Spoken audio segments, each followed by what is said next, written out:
I wanted to talk to you about if you're an independent filmmaker and you're interested in getting your films distributed or aggregated by a company like Filmhub, and I guess I'm talking about Filmhub specifically today. I don't think it's a good idea, straight up. Like, let's just start the video with the end of the video. I don't think it's a good idea. I haven't had a good experience with it, and I'm going to go over the good parts and the bad parts of Filmhub. First of all, Filmhub is not really a distributor, but an aggregator. You know, they're kind of like when you make a music album and you get with an aggregator who gets your music on Spotify and Amazon and everywhere. It's the same thing with Filmhub, where they try to get you on as many streaming services as possible, and you get paid, and it's a small percentage, and Filmhub gets a piece, and the company gets a piece where you're streaming on, and so theoretically it sounds like a great idea, right? Like, everybody wants to be on streaming services like Tubi TV, Amazon. You could be pretty much anywhere. They can get you pretty much anywhere. And also they do look for other opportunities that you might not even think of. So I think that there are really a lot of great things about Filmhub, actually. But my personal experience has not been awesome. So first of all, the good things about Filmhub. It's really hard to get your film accepted by Filmhub. Like, you have to learn to be a responsible, independent filmmaker. You can't just like make a movie, send it to them, they'll take anything. Like, they don't do that. They make you jump through hoops. You got to send them like 8 different posters of all different sizes, different aspect ratios, something like that. They do not recommend that you use screenshots from your film. You should get professional shots done. You have to do subtitles. You have to learn how to do that. There are certain, requirements of, the type of file that you send them. There's a lot of requirements because obviously if they're shopping you to different streaming services, everybody has different requirements and they want to make sure that you're appropriate for anywhere. And they're very specific about what they ask for. And so, they'll make you go through this for a year. In my case, it took me 6 to 8 months or something like that to get my first film accepted by them. And then when I got accepted, I was like over the moon excited, like crazy excited. And also, for those who care, I usually say this at the beginning of the video, I'm using the original Panasonic S5, the original OG. I love this camera so much. I'm shooting with a Minolta 50mm Rokkor vintage lens. It's an f1.4 lens, obviously all manual. I believe I'm shooting at f2.8. And I actually have an ND filter on because I got it set to ISO 4000 because it's nighttime, and I try to set up these lights quickly to look decent tonight. It's not awesome, but I just had this on my mind and I want to make this video real quick. So that's the good part of Filmhub. It kind of gets you prepared to be really professional about packaging your work, putting it in a package that is prepared for pretty much anybody, from HBO to Tubi TV and everybody in between, even smaller streaming services that you might never have heard of, and again, other opportunities as well. So that's all good. Here's the bad part. If you don't have money for promotion, like if you don't have real money to promote your film yourself, there is absolutely no reason for you to get on any streaming service, in my opinion. I mean, you're not going to make any money. You're not really going to get any exposure. Just because you're on the Tubi TV website or Amazon or whatever doesn't mean anybody's going to see your movie. And if they do, they're just going to scroll right past it. You could have the greatest thumbnail in the history of the world. It doesn't matter. You got to have marketing. You got to have money for marketing and promotion. I mean, it's like anything else. They're going to get you on the service, but they're not, why would anybody watch your movie? I mean, you could make a great description. You could have a great thumbnail. Some people might, you might get 100, 200 views, but that ain't making you no money. Not real money. You're making a couple of pennies per view. So if you need to do that for your ego, then okay, knock yourself out. That's cool. But I'm telling you, it's not, in my opinion, it's not worth it unless you have a lot of money for marketing. Now, if you do have a lot of marketing money, I don't know, it might be worth it if you're somebody who can get 10,000, 20,000, 100,000 views, 1 million views of your film. Yeah, maybe you'll get some attention like that, and maybe that'll bring you other opportunities as a filmmaker as well to do more work. I don't know. I've never had that experience with Filmhub with my film, and I'm on a bunch of streaming services. You know, they got my movie all over the place, but, you know, maybe I've made $5, $8, something like that. I mean, it's ridiculous because I don't have the marketing money. You know, I'm somebody who shoots the movie by myself. Like, I shot my first film and my second film all by myself. The first film I shot with my phone. The second film I shot with this S5. I used 2 vintage lenses. I'm the only actor in the film.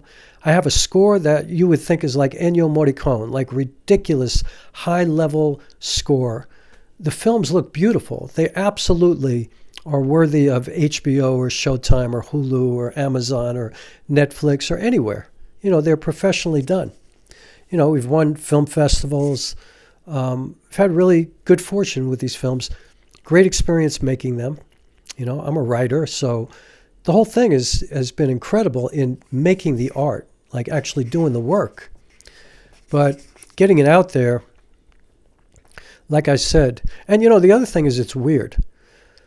Like I got licensed to Amazon Prime Video. Now, when I saw that, I was checking at Filmhub every day. You know, they have a portal where you can check the progression of your film and what they're getting done or what they're not getting done. Like, everything's right there for you. It's very transparent. You just, you know, log in and you could look at everything every day. And that's what I was doing. I was looking every day. And one day, Prime Video popped up. You've been licensed to Prime Video. I mean, I sent out an email blast to my mailing list, which is a lot of people from my life in the theater world. Like, I got a ton of people on my mailing list. I promoted it on social media. I told everybody in the world that I was on Amazon Prime, you know, Instagram, Facebook, everywhere.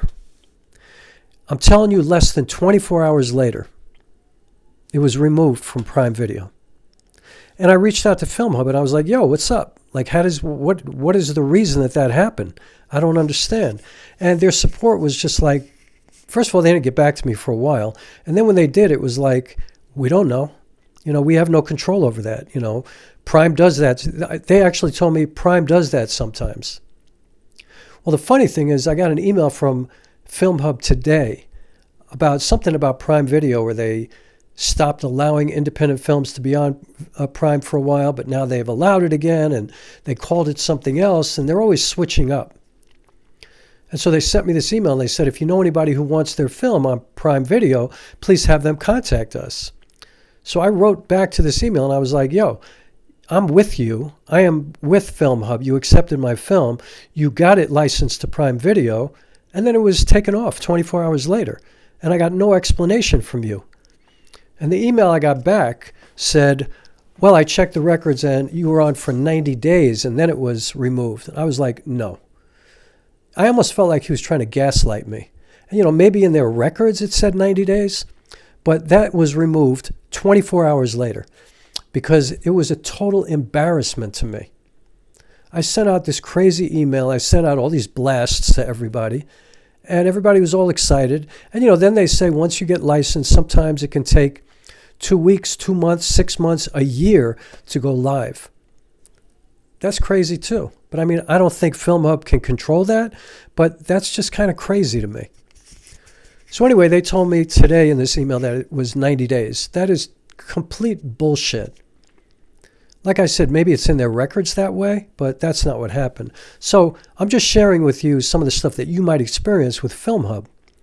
So if I'm making a video about this, why not be constructive? What do I think the alternatives are for an independent filmmaker like me who has no backing? Like, I'm doing it all by myself. I don't have funding.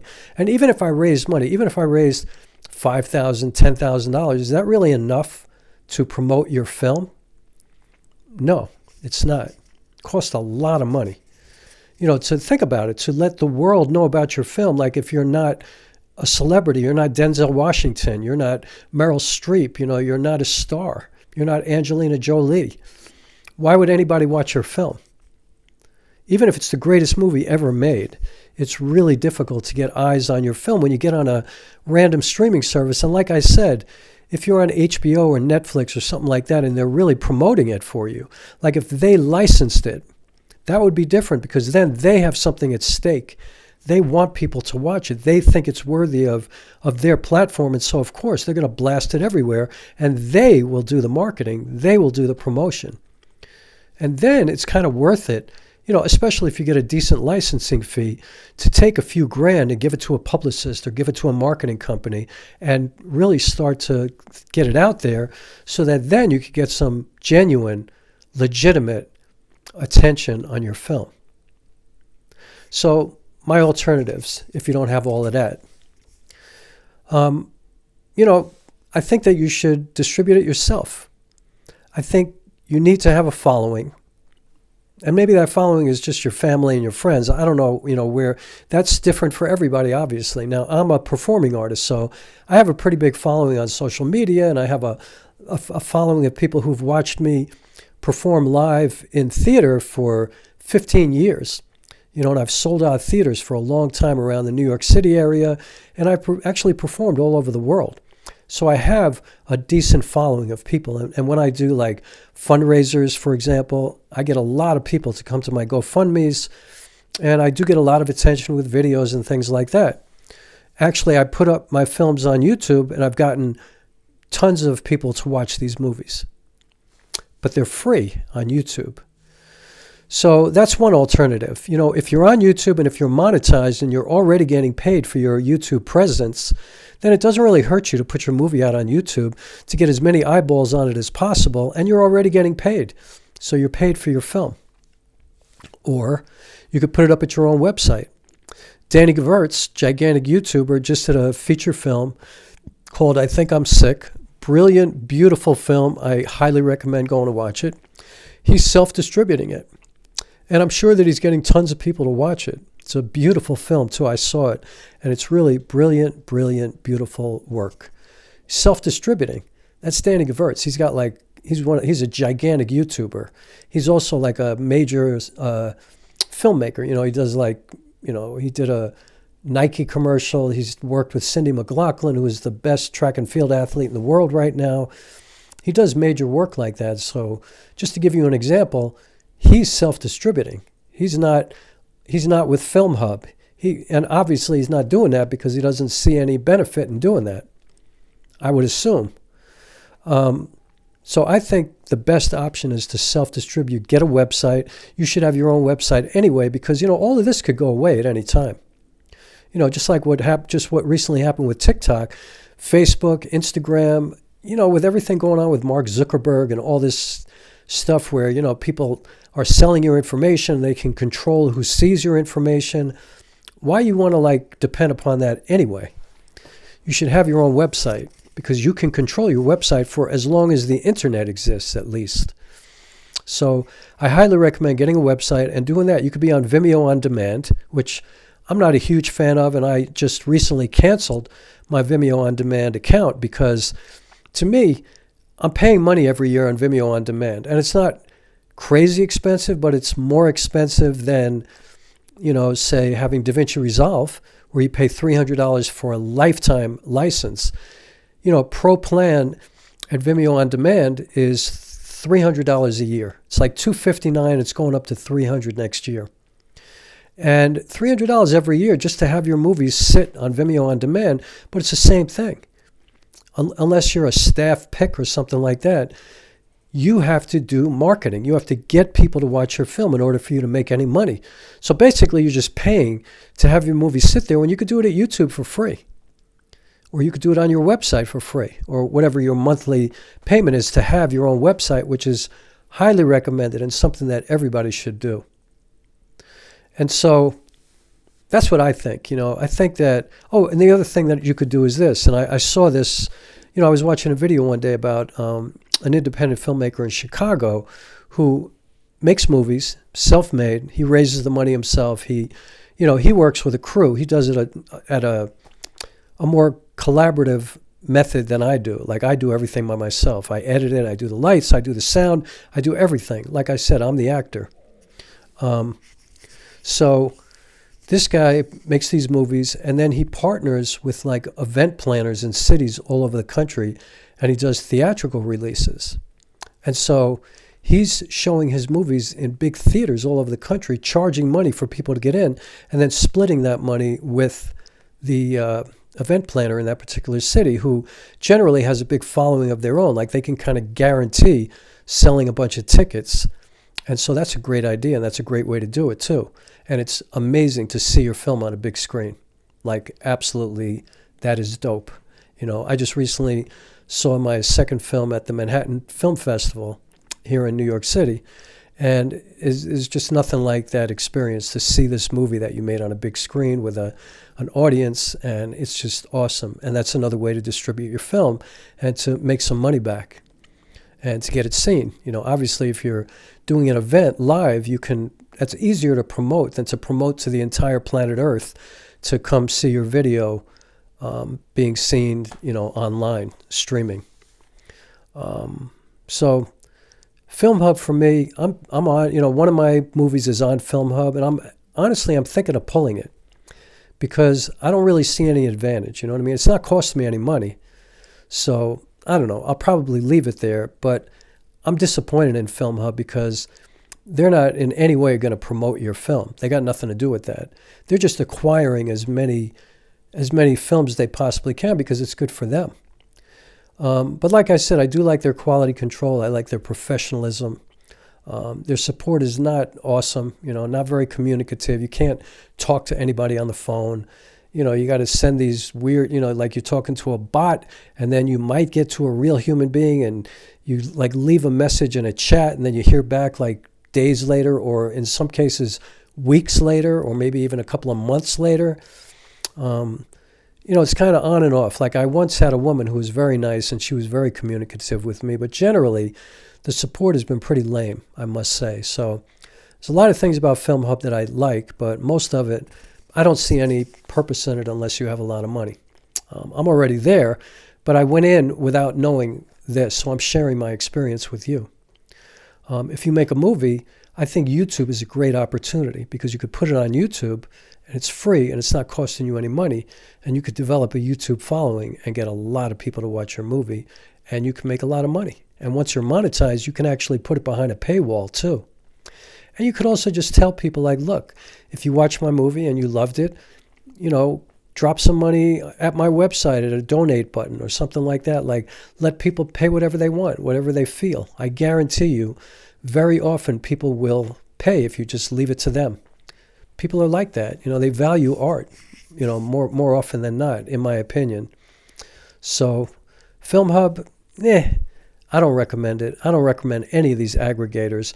Most of the distributors are really predatory. They're just, anybody who ever asks you for money to like distribute your independent film without giving you some kind of guarantee, run, like get away from them. That's just some predatory bullshit, and they're going to lie to you. They can't, you know, unless they're giving you money to license your film, they ain't doing shit for you. And then, you know, you can also look for opportunities to license your film in different places, schools, things like that. You can get involved in, you know, taking it to colleges, like I just said, schools, colleges.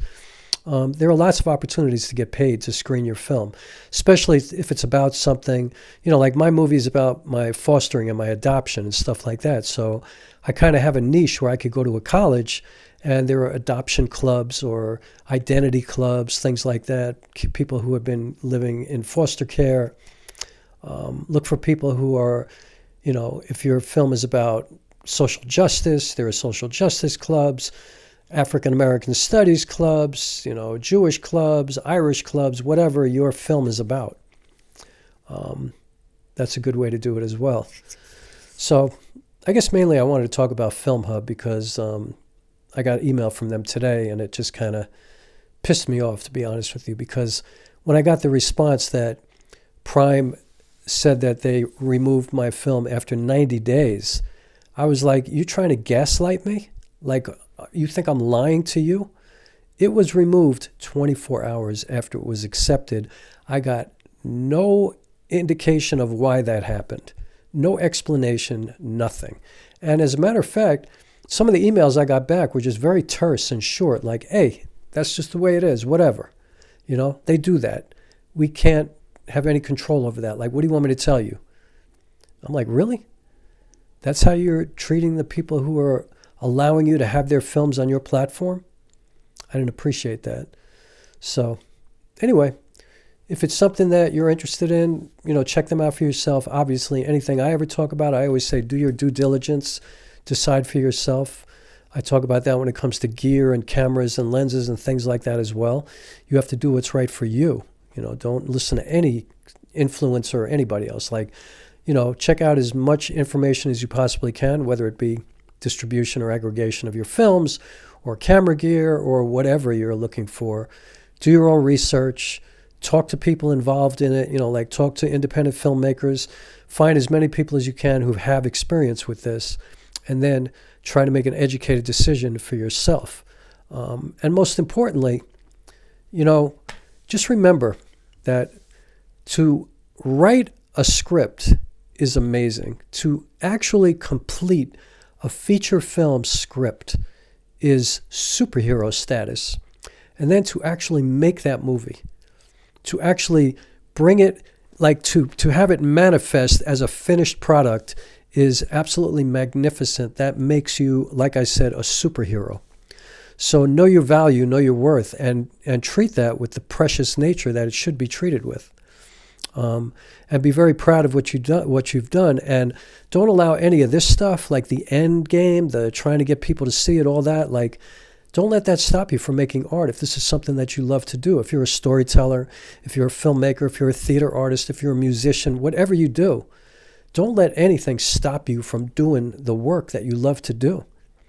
You know, even if you just play it for your family and your friends, like, life is not all about becoming a celebrity and being a star. And, you know, don't make it about your ego.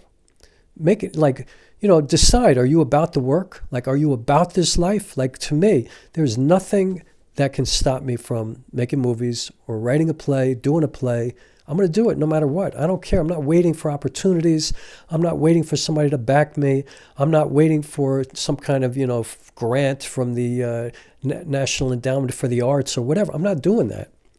I've gotten my share of support, trust me, and I'm very grateful for it. And it's incredible when it happens.